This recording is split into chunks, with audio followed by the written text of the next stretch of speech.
Hi, I'm Dr. Tim Wolfe, and I'm going to talk today about intra-abdominal hypertension and the abdominal compartment syndrome. Now, I do have a few things I need to tell you about myself. I'm a physician in Salt Lake City, Utah. I practice both in an academic setting and in the community setting, and I have a conflict of interest in that I'm a founder and medical director for a company called Wolfe Medical, which makes the Abvisor intra-abdominal pressure monitoring kit. But this lecture is about intra-abdominal hypertension and abdominal compartment syndrome and not about any product. I like to start this lecture with just 3 questions, and it's kind of cheating because everybody's going to answer these questions the same if you've practiced in a critical care environment. And the first question is, have you ever seen a patient become progressively more swollen and edematous after fluid resuscitation? And of course the answer is yes. And the second question is, have you ever had a patient develop renal failure in your ICU? And again, the answer is yes.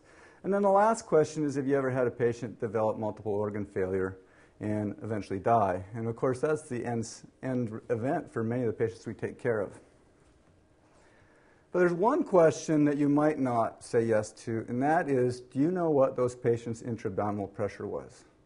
And I'm not saying that any of those patients that I've presented, any of those 3 scenarios, that they had a problem with their intra-abdominal pressure, but I am suggesting that if you didn't measure their abdominal pressure, you can't be sure if an elevated pressure did not contribute to the clinical presentation that you saw at the bedside. So let me start with a few cases here to kind of put it in perspective and maybe trigger some memory of a patient that you've seen in the past. The first patient is a little girl who presents to the hospital acutely septic. She gets a standard therapy of fluids, antibiotics, vasopressors. She's admitted to the ICU, and over the next 24 hours she becomes progressively more unstable. She develops hypotension, pulmonary problems, her peak inspiratory pressures start to rise on the ventilator, and she develops oliguria. Well, this is a classic presentation for a patient with an abdominal compartment syndrome, 3-organ failure involving the heart, the lung, and the kidney. And the clinician taking care of her recognized this, and he measured the child's intra-abdominal pressure, and it was 26 millimeters. And that's quite high, especially for a child. They took her to the operating room, did a decompressive laparotomy, and immediately, as soon as they make the incision, the bowel wells up out of the abdomen. The girl started to make urine. Her peak inspiratory pressures went down. They could turn down the ventilator settings, and they could turn off the vasopressors. And this little girl was closed 7 days later, and she's alive and well now. And I'm fairly certain that if they hadn't recognized this as a compartment syndrome, she would have probably died the next day or 2 in that ICU. The second child is an elderly man who was admitted to the hospital with a urinary tract infection. He became acutely septic overnight, was transferred to the ICU, was intubated, got fairly large volumes of fluid resuscitation, and then required vasopressors to support his blood pressure. During that time, he became anuric, his lactate started to go up, and the clinician at that point in the morning also considered intra-abdominal hypertension or compartment syndrome to be a problem. They measured his abdominal pressure, and it was 31 millimeters of mercury. They did a few other tests, did an x-ray of his abdomen and saw a lot of fluid, a lot of distended bowel. They did an ultrasound, there was no free fluid. And at that point, they consulted a surgeon to take him to the operating room to fix him. The surgeon was an expert in this disease process, and he looked at this patient and he said, you know, we probably do need to operate, but we haven't done any medical therapy. Let's try a few medical treatments first before we do something as aggressive as an operation. And so they placed a nasogastric tube, placed a rectal tube, put some erythromycin and Phenergan down the NG tube, and they paralyzed the patient. And within an hour of doing those medical therapies, the patient's intra-abdominal pressure had dropped from 31 millimeters to 12 millimeters. He started to make urine, and they could discontinue his norepinephrine. And this patient also eventually recovered and had a good outcome. And the last patient is a woman who presented with dyspnea. She was quite agitated. She was hypotensive. Physical findings suggested underlying liver disease. She underwent intravenous fluid resuscitation. She needed intubation. She needed to be sedated. And over the next 4 to 6 hours, she became progressively more unstable, more difficult to ventilate. She got hypoxic, hypercarbic, hypotensive, and again, her urine output decreased. The pressure was measured. It was a very high, 45 millimeters of mercury. But because she had liver disease, they considered the fact that she probably had ascites, did an ultrasound, saw a large amount of ascites in her abdomen, and did a paracentesis. They removed 4.5 liters of fluid, and in that time period, her pressure went from that 45 all the way down to 14, and again, renal, pulmonary, and cardiovascular compromise resolved. Unfortunately, that was a malignant effusion, and later in her course, care was withdrawn, and she was allowed to pass away. Now, these 3 cases make a few points that I think are really important. And the first is, you'll notice I didn't present a single patient from a trauma scenario. And I did that on purpose, because if you go talk to a lot of hospitals about this syndrome, they aim you to the trauma surgeon and say, this is a traumatic disease, go talk to the trauma docs. And while this does occur in trauma, this is actually a critical care disease, and it happens in the PEDS ICU, in the cardiovascular ICU, and in the neuro ICU. It's ubiquitous through the intensive care population. The second point is that intra-abdominal pressure measurements can be clinically useful, whether they're normal or abnormal. So if you have a patient, very complex physiology going on, you don't know what's happening, you can measure that intra-abdominal pressure to rule in or rule out intra-abdominal hypertension as part of the clinical scenario. The third point, and I use some cases that are a few years old because this is very common, and that's what I call a spot checking a pressure. You wait till the patient is unstable. You wait till they're developing organ dysfunction or even overt organ failure, and then you go, oh my gosh, I wonder if this could be a compartment syndrome. And at that point, you cobble together some little product and measure their intra-abdominal pressure. And really, the horse is out of the barn. That's really late in the disease process. And I hope by the end of this lecture, you'll think about monitoring a little earlier rather than waiting until they have end-stage disease.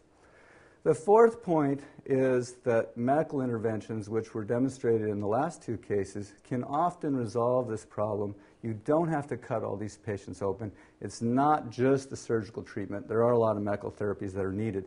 But for the medical therapies to be effective, you really need to have early data so that you can interpret it and start treating before the patient becomes an emergent problem. So let me take a step back. Maybe you have never really considered or thought about intra-abdominal hypertension or abdominal compartment syndrome.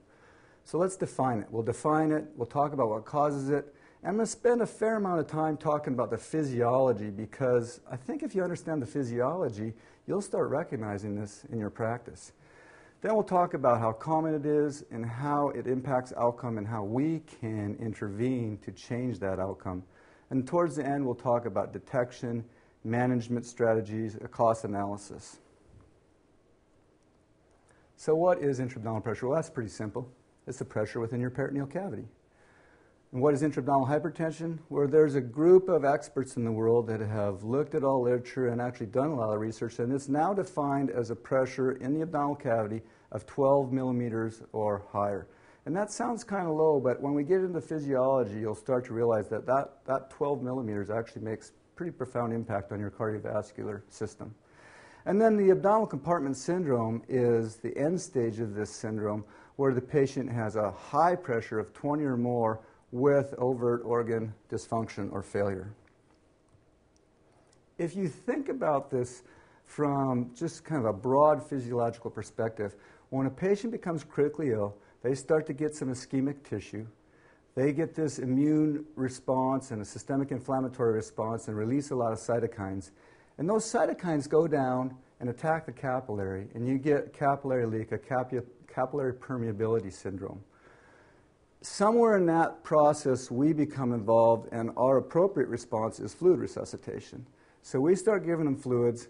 A lot of that fluid leaks out of the capillaries, and it manifests itself as peripheral edema, tissue edema that you can see at the bedside.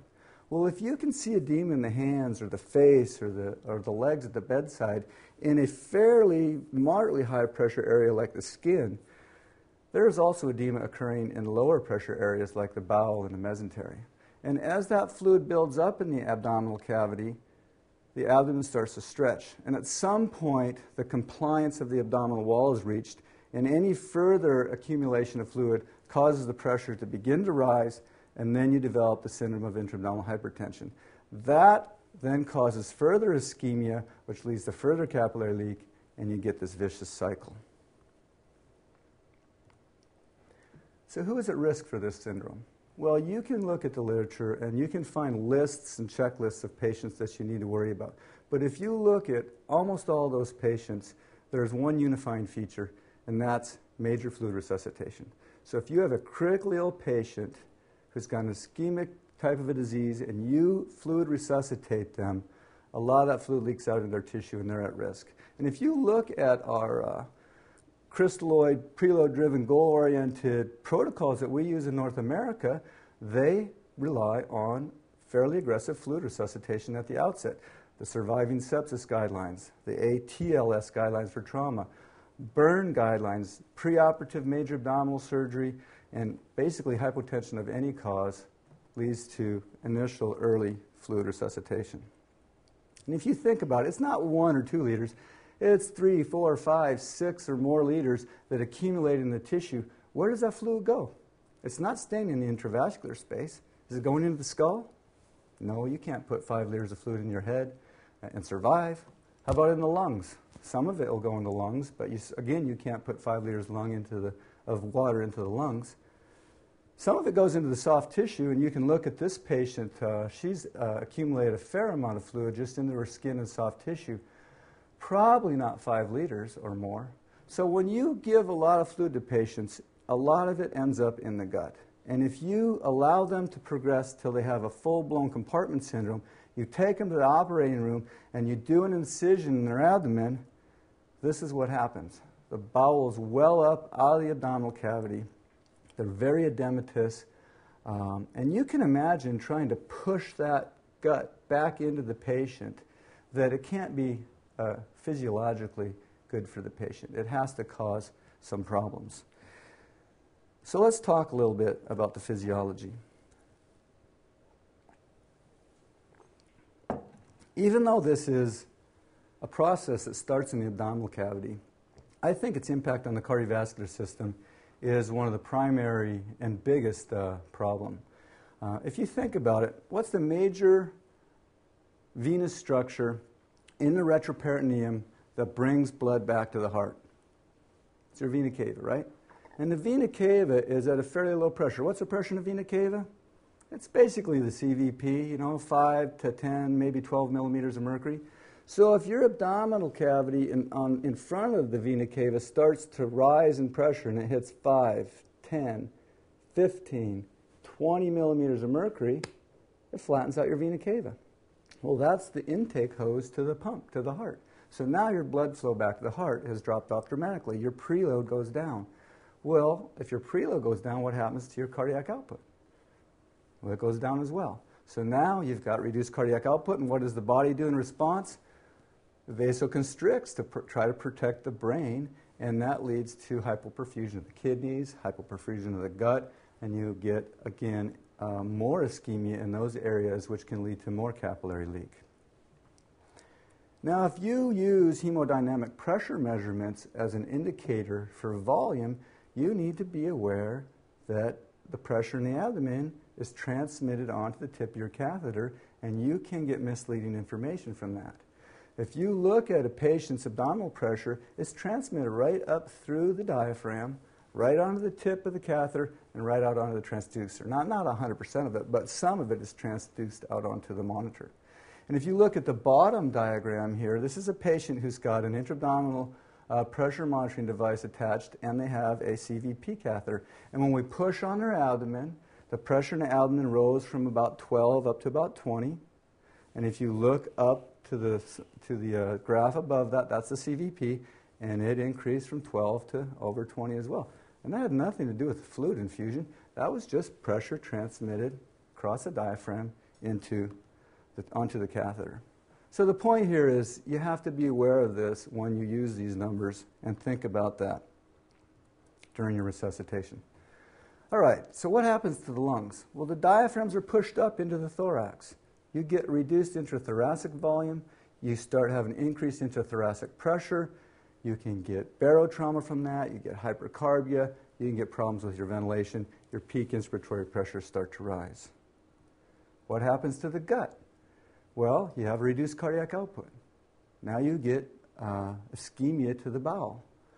You also have a high pressure that's occluding the venous structures of the bowel, and you get more edema just from occlusion of the veins. And if you think of the capillary bed, the pressure head coming in at the arterial end of the capillary is about 25 to 30 millimeters of mercury, and at the venous end of the capillary, it's about 15 millimeters of mercury. So when your abdominal pressure increases to over 15 or 20 millimeters of mercury, the blood flow through the capillary drops off very dramatically, and you start having problems with exchange of oxygen and exchange of toxins at the gut level. This leads to ischemic bowel, necrosis of the bowel if it goes on long enough, massive cytokine release, and as your colon becomes ischemic, the bacteria in the colon start to leak out into your lymphatic system, into your bloodstream, and you get this bacterial translocation and a very substantial development of systemic inflammatory response syndrome. The kidneys are especially sensitive to pressure in the abdomen because they rely on the pressure head coming into the nephron to filter the blood and the pressure head on the opposite side of the nephron to reduce that filtration, or to prevent filtration. And so the pressure coming in is reduced because your cardiac output goes down, so your perfusion pressure goes down. And then the pressure in the abdomen raises, which is basically the same as the pressure in the nephron, and you get dramatic reductions in urine output. So one of the earliest things you'll see in patients who are developing elevated intra-abdominal pressure is a drop-off in their urine output. Even the brain is affected. The pressure in the diaphragms, the pressure pushing up the diaphragms reduces the thoracic volume and increases the pressure in the thorax. That's transmitted up into your jugular veins, which is transmitted up into your cerebral veins, and the pressure in your brain starts to increase. And people in this room are probably fine with that, but if you're a neurotrauma patient or a patient who has had an ischemic stroke, you've got a little penumbra of brain that's very dependent on perfusion, and when you increase the intracranial pressure, you reduce the perfusion to that tissue, and that can be dangerous to the brain. And in fact, the Maryland Shock Trauma Unit actually does decompressive laparotomies of the abdomen for patients who have intractable intracranial hypertension that's resistant to all other therapies. This is a diagram from a real patient.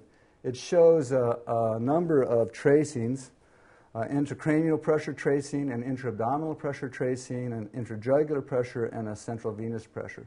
And they took a large bag of saline and placed it on the patient's abdomen, which led to an acute increase in their abdominal pressure. And if you look at those tracings, that led to a higher CVP, a higher intrajugular pressure, and then a higher intracranial pressure. So the pressure in your abdomen is transmitted right into your cranial vault. So it's a vicious circle. You get intra-abdominal pressure. That leads to reduced oxygen delivery, anaerobic metabolism, acidosis. Then you release free radicals and cytokines that cause more capillary leak, which cause more intra-abdominal hypertension. And the cycle continues until you start having necrotic bowel, and then you get bacterial translocation.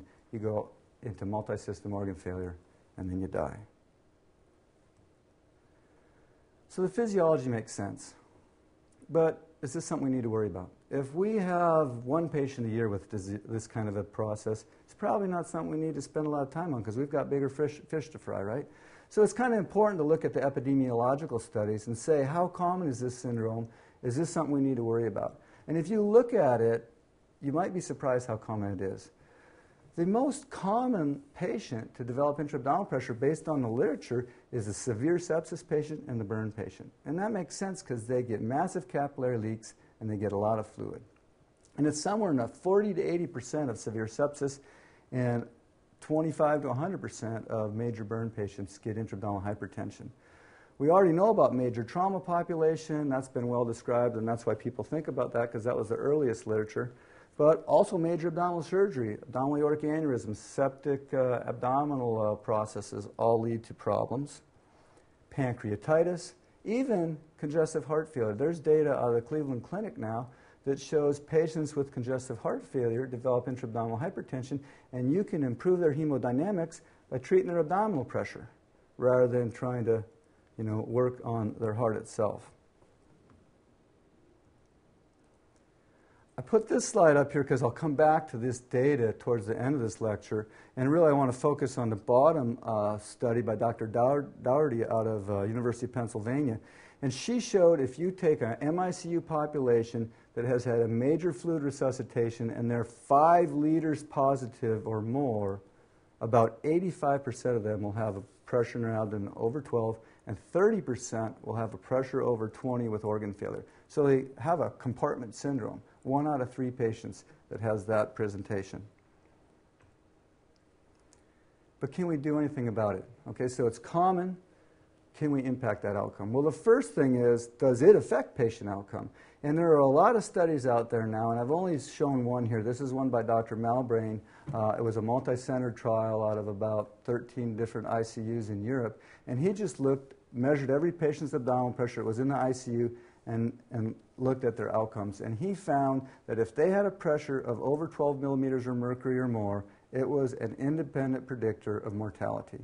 And there's other data from Dr. Sugru and colleagues that showed it's an independent predictor of renal failure in surgical patients, and there's data on pancreatitis patients. It impacts patients' outcome.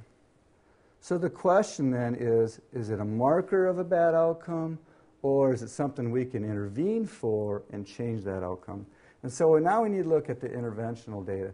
And we still don't have any large randomized controlled trials, unfortunately, but most of medicine isn't based on randomized controlled trials and how we practice. So we got to take the best data we have. And really the best data we have is before and after trials, where we looked at what our outcomes were before, we changed our intervention, and then we looked at our outcomes later. And the earliest study out there was one by Rao Ivachuri on a very sick trauma population, the patients who had damage control laparotomies from penetrating trauma. And he noted that when he did these surgeries, closed the abdomen, and took them back to the ICU, many of them got very high abdominal pressures, and 39% died. And he said, well, the treatment for that is to open them up. So why don't we just not close these patients? And so he started doing the open abdomen in this population, and he dropped his mortality from 39% to 11%. And a lot of trauma centers are doing this now. Dr. Oda looked at a pancreatitis population, and he had a fairly high mortality in his severe pancreatitis population. He started doing hemodialysis when their intra-abdominal pressure hit 15, and he found a fairly dramatic drop in his mortality. Dr. Sun, actually in a randomized controlled trial, randomized patients to either standard therapy or standard therapy plus an intraperitoneal catheter to downdrain, and he had a good improvement in outcome and a reduction in length of stay in the hospital. Mike Cheatham looked at data in his surgical ICU, where he introduced a medical protocol with a surgical arm towards the end of it into his major trauma and major surgical patients. Again, fairly dramatic reductions in mortality. And Dr. Ennis is a burn surgeon who works in the military, and she was in charge of setting up protocols for burn resuscitation in the field in Iraq. And she, there's a lot of different doctors out there with a lot of different levels of experience, so she wrote a fairly simple protocol for fluids. You push their fluids till their CVP hits a certain level and their IAP hits a certain level, and when they're both up around 12 to 14, you give them no more fluids. Even if they're not making urine, you just stop, because further fluids is just going to not going to help their kidneys, and you just let the kidneys go. And she had a 13% reduction in mortality by that simple intervention.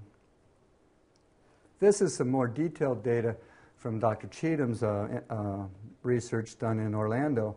And if you look at the tracings there, the blue line shows the mortality. His mortality after introduction of a protocol went from about 48% to 28%. His hospital length of stay dropped by about 10 days, and he had a dramatic reduction in the number of patients he actually had to treat surgically because he introduced early medical therapy, which led to fewer surgical interventions. This is the data out of our ICU. We started measuring intra-abdominal pressure at the University of Utah in about 2000. And it was definitely a learning curve for a few years there just to figure out what we were doing. In 2004, we introduced monitoring of abdominal pressure rather than spot checking when they had a compartment syndrome. And that's the initial data on the left side of this chart, is when we started monitoring, because at the same time, we started to electronically collect a number of data points on all the patients who got monitoring. In 2005 through early 2006, we introduced a protocol that started out with a lot of medical therapies, and that's the kind of the middle of the chart, the middle to the left end of that chart. And then we've collected over 600 patients now that we've monitored and just looked, as we've learned to become more adept at treating them, at how it's impacted our outcomes. And we've had a reduction in mortality. It actually doesn't achieve statistical significance, but again, this isn't patients with the disease. This is every single patient we monitored, so it's a less sick population. We've dropped our ICU length of stay and our ventilator days by over 4 days per patient on an average of 120 patients per year. And we've reduced our decompressive laparotomies by about 1 per month.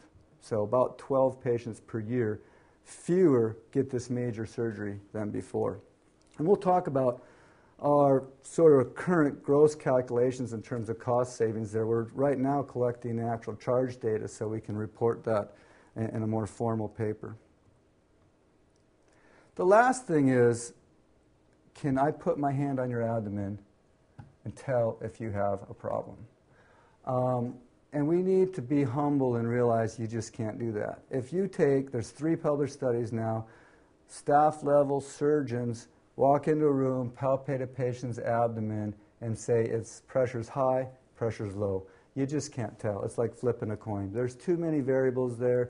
There's too much fat tissue, pain responses. There's too many things that can cause confusion. If you want to know what the pressure in our abdomen is, you have to measure it. You can't just put their hand on their abdomen and tell. Unless, of course, it's as hard as a rock and they're in multiple organ failure, but that's a little late in the clinical setting. So the points of this last set of slides are, this is a common syndrome.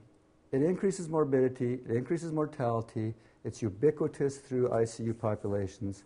And if you introduce an early protocol-driven approach, you can impact those outcomes. But you can't put your hand on the abdomen and tell if they have intra-abdominal hypertension, and you don't get overt organ failure in the early stages, so you don't know if it's there unless you measure it. So you have to monitor it early, to detect it early, so you can intervene before it becomes a surgical emergency. So how do you monitor intra-abdominal pressure? Well, the current standard, the easiest way to do it is just to transduce the pressure through the Foley catheter, and you're measuring bladder pressure, but it correlates very closely with abdominal pressure. The bladder is partially intraperitoneal. Pressure in the bladder is essentially the same as the pressure in the abdomen. It's fairly non-invasive because all these patients are going to have Foley catheters in. You can put together a homemade assembly with transducers and 2 stopcocks and a syringe. You got to hook a bag, spike a bag, hook it to one stopcock, stick a syringe on another stopcock, take another piece of tubing and attach it to your Foley catheter, hook a transducer at a different end of the stopcock, clamp the tubing, turn one valve up, the other valve up, aspirate saline, turn one valve to the right, the other valve to the left, inject the saline, then turn them both a different direction, and you can transduce the pressure. And while that can be done, it's fraught with problems. Okay, the first problem is there's no standardization. So the night shift nurse and the day shift nurse and the weekend nurse might do it differently. There's some sterility issues. And this is what we used to do, but we found the biggest problem with this is it's a hassle. And you ask a nurse to do that, and it takes them 15 or 20 minutes. They're not really going to be that encouraged and that anxious to go put this together and set this up. And so the result is what we saw in those first 3 cases. You wait till they have overt failing organs, a dying patient, you cobble something together, you get a pressure, and by then they're well on their way to dying. The other problem that we found is at shift change, we get a different pressure because somebody was clamping the Foley instead of the tube, or turned one valve the wrong way. And so there are some issues with homemade techniques. We introduced a kit to measure pressure. We did a study on it, a reproducibility study. We had 89 different nurses do it, and it demonstrated a correlation coefficient of 95%. So it was much easier for the nurses to do. You get reproducible data, but perhaps most importantly, the nurses became proactive. They started measuring intra-abdominal pressures on their own early in the process in high-risk patients, and that got us to be able to take care of these patients sooner as they were getting into trouble. Now, there are a lot of questions that come up about bladder pressure monitoring. How much fluid should be infused? Well, the right answer there is enough. All you need is a hydrodynamic coupling between the bladder, a little fluid in the bladder, and the transducer. So you need to infuse enough fluid into the bladder to distend it slightly, but you don't want to infuse too much or you stretch the bladder, and now you're measuring bladder wall compliance and not actual intra-abdominal pressure. So don't put too much in, and less than 25 cc's is the most recent recommendation. And in children, 1 cc per kilo to a maximum of 25. How do you know you're getting a good transduction through the bladder? Well, you should see respiratory variation on the monitor. And that's going to depend on how tight their abdomen is. If they have a very soft and compliant abdomen, you may see almost no changes during the ventilatory cycle. If they have a really rigid abdomen, every time you ventilate them, they're going to get a pretty dramatic spike. And so you just look at your monitor, and the standard now is considered, just for definition purposes, is measured at end expiration.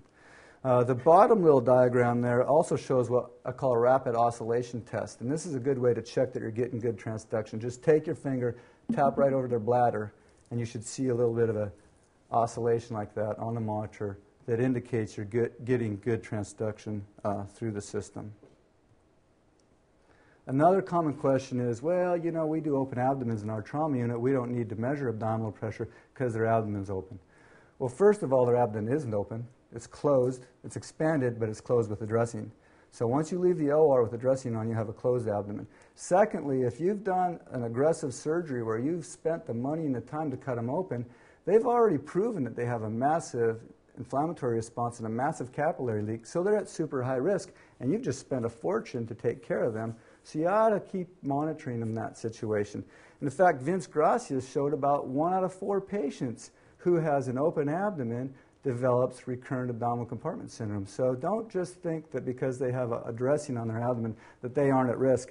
And these 3 pictures show a patient, major trauma patient, pelvis fracture, liver fracture, spleen rupture.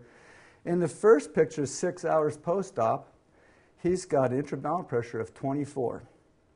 And he's got a lactate of 6.5. Oh, that didn't come out very well. They took him to the operating room and they put a expanded silo dressing on him. And if you look at the second picture down, you can see a lot of space in that silo and some edematous bowel there. And now his intra-abdominal pressure dropped from 24 down to 12. The next day, his bowels had dramatically expanded. Look at, they filled the entire silo. But his intra-abdominal pressure is still 12, and his lactate went down to 1.9. And the day after that, he started to mobilize that fluid, the bowel shrank, and they were able to close him on day 5 or 6, and he did fine. But if they would have left him with that pressure of 24 at 6 hours, he'd have got more ischemia, and he would have done poorly. And one of the last questions that always comes up is, well, we can't measure bladder pressure because the government says they won't pay us if we get a urinary tract infection. Well, you also can't intubate people. If they could get VAP and they could have they won't pay you for that either. So you got to balance the risks of a disease against the risks of a monitoring system.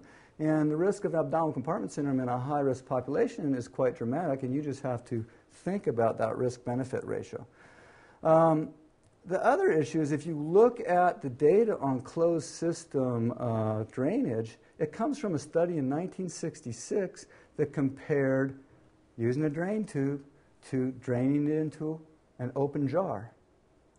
And yes, there was a higher risk of UTI if you drained it in an open jar, but that's not what we do in this day and age.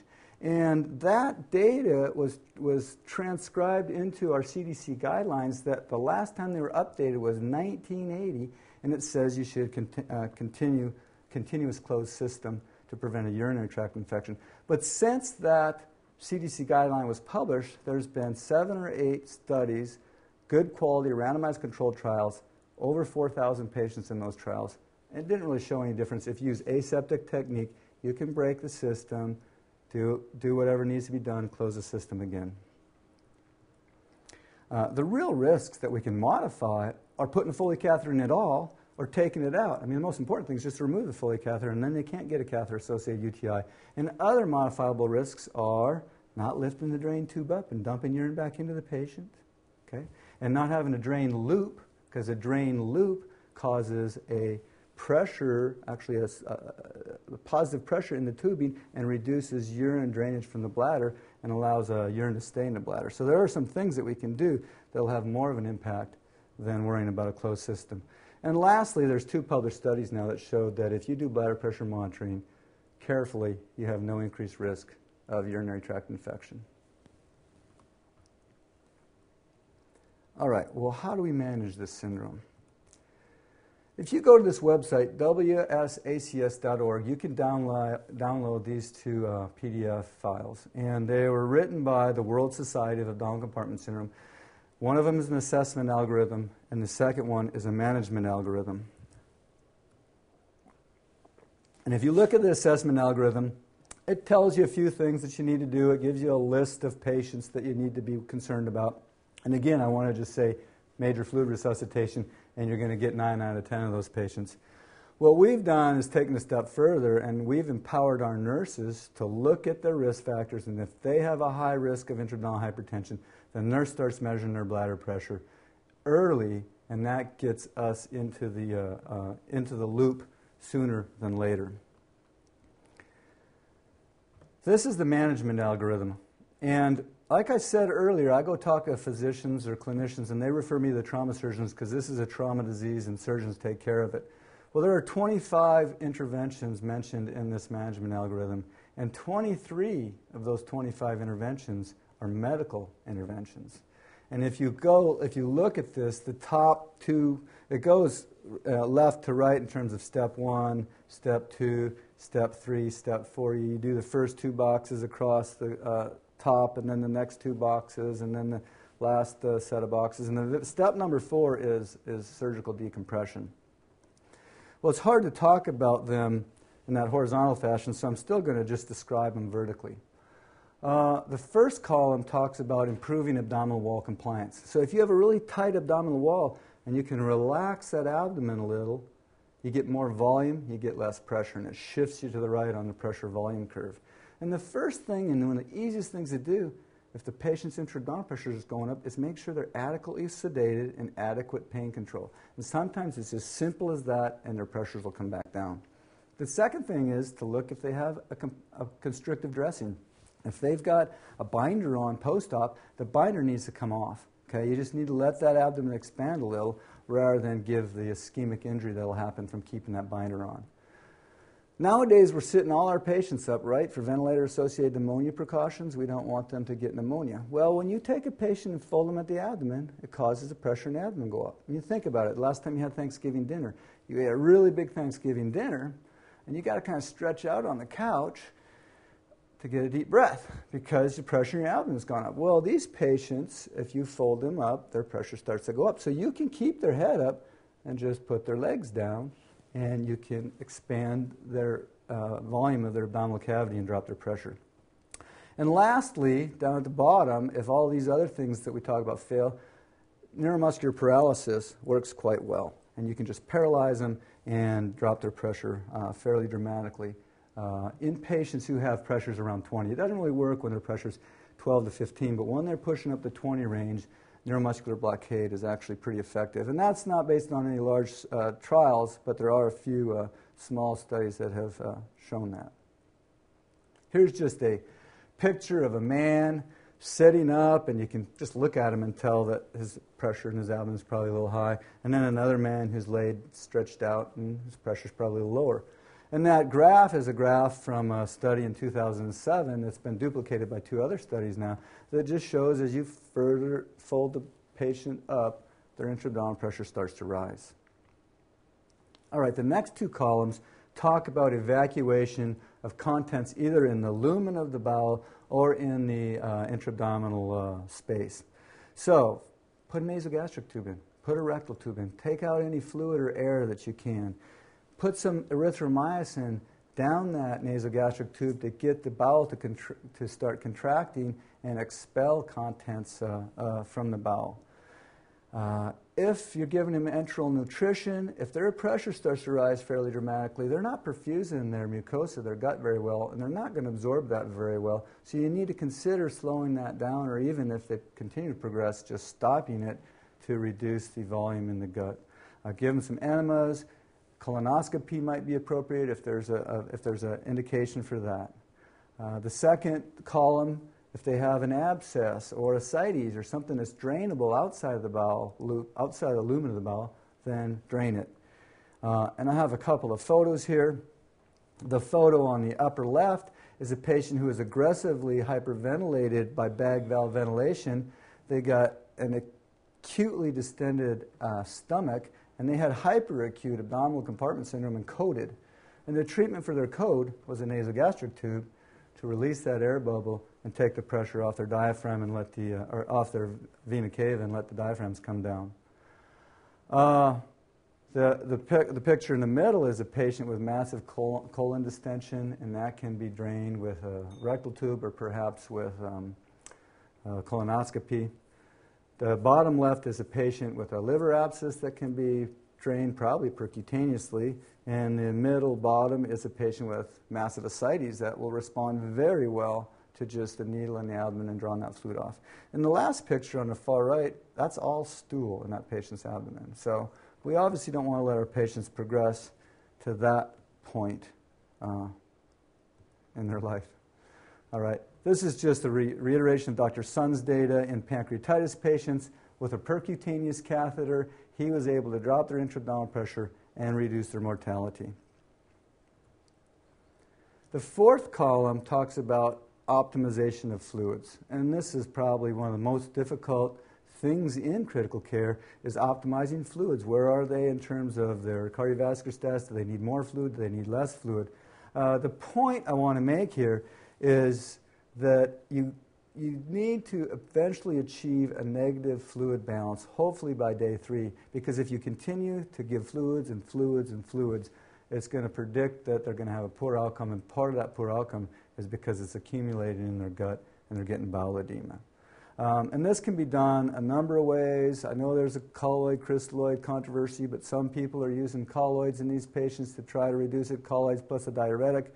I think you're going to see more and more data on hemodialysis or CVVH to draw off some of these fluids in these patients once they've been resuscitated from their initial illness. And this is a study using CVVH done by Dr. Oda in severe pancreatitis patients. When their intra-abdominal pressure hit 15, he didn't wait for them to go into renal failure or organ failure. He started on continuous hemofiltration. He dropped their intra-abdominal pressure, and he had better outcomes. And this is just a picture of a patient, massively fluid overloaded, poor pulmonary function, poor renal function. She got 17 liters taken off, and she got much better with that. And then the last column talks about optimizing perfusion. And this, again, is back into that balanced resuscitation. Enough fluid, but not too much. Once you have enough fluid, you might have to utilize vasopressors to try to get a perfusion pressure that's adequate to the abdominal cavity to perfuse the bowel and perfuse the kidneys. And then the last thing on a management algorithm is surgical therapy. And you need to have this as an option if it's appropriate for the patient, because it can be life-saving. The point I want to make here is if you're going to do a surgical intervention, don't wait till tomorrow, okay? The longer you wait, the longer they have ischemic tissue, the more problems they're going to have with cellular recovery after the decompression. And this is an expensive intervention. It's estimated to cost between $150,000 and $250,000 in increased charges for these patients. So if you're going to do it early, and realize that you're spending a lot of resources on these patients. It's basically an incision from the sternum to the pubic symphysis, The bowel wells up out of the abdominal cavity. It then has to have a dressing put on it, whether it be a silo dressing or some sort of a suction type of a dressing. And then as the patient recovers and mobilizes that fluid, the bowel can be tucked back in. Now this is a case where they waited too long. You let them get compartment syndrome. You say, geez, I wonder, if they're going to get better, and you wait for a day or longer, and then finally you go take them to the operating room. And if you find this, you've got dead bowel, and this patient is going to be lucky to survive. Most likely isn't going to survive. So if you're going to do decompression, you need to do it, and you need to do it early. This is another type of dressing, and as the bowel shrinks, you can see that they are able to further close the abdomen and eventually just close them, and all they're left with is a scar in the midline of their abdomen. I put this slide in here because I think everybody here knows how to take care of compartment syndromes. We know a compartment syndrome is a surgical emergency. If you get a compartment syndrome in your brain, you need a hole drilled in your head, right? If you get an epidural hematoma or a massive subdural. If you get a compartment syndrome of your chest with a tension pneumothorax, you need a chest tube. Pericardial tamponade, you need to have a pericardiocentesis or a window in your pericardium. Limb compartment syndrome needs a fasciotomy. Well, abdominal compartment syndrome is no different. It's a surgical emergency. It needs to be opened up. But intra-abdominal hypertension, the precursor to abdominal compartment syndrome, isn't a surgical emergency. If you intervene earlier, before they develop a compartment syndrome, you can often avoid that surgical complication. It's an urgent medical disease. It's amenable, oftentimes, to medical therapy.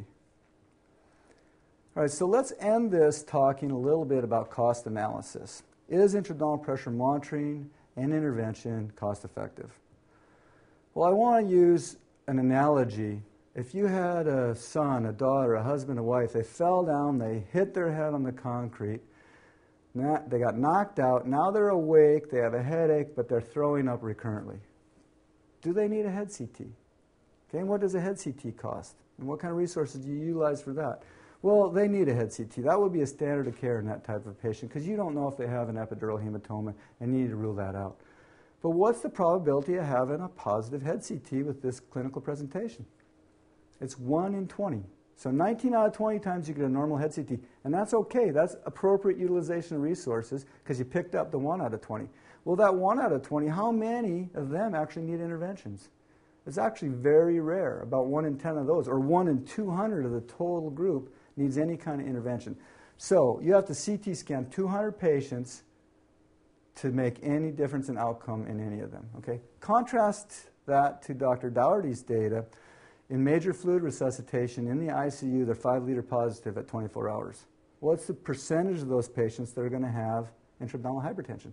It's 85%. So 8 or 9 out of 10 of those patients will have intra-abdominal hypertension, and 1 out of 3 or 4 will have the abdominal compartment syndrome. And we can do things for some of these patients. It doesn't work in everybody, but we can intervene.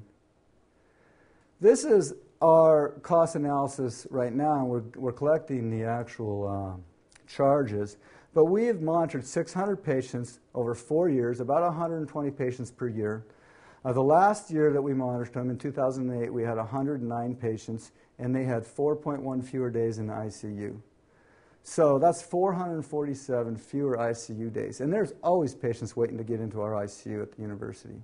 So I don't know what an ICU day costs. $3,000, probably more. So 3,000 times 447, that's $1.3 million in reduced charges to that patient population. And then we did 12 fewer decompressive laparotomies at 150,000 plus. So that's another 1.8 million. So we have about $3 million in reduced charges, and our monitoring cost us less than $10,000.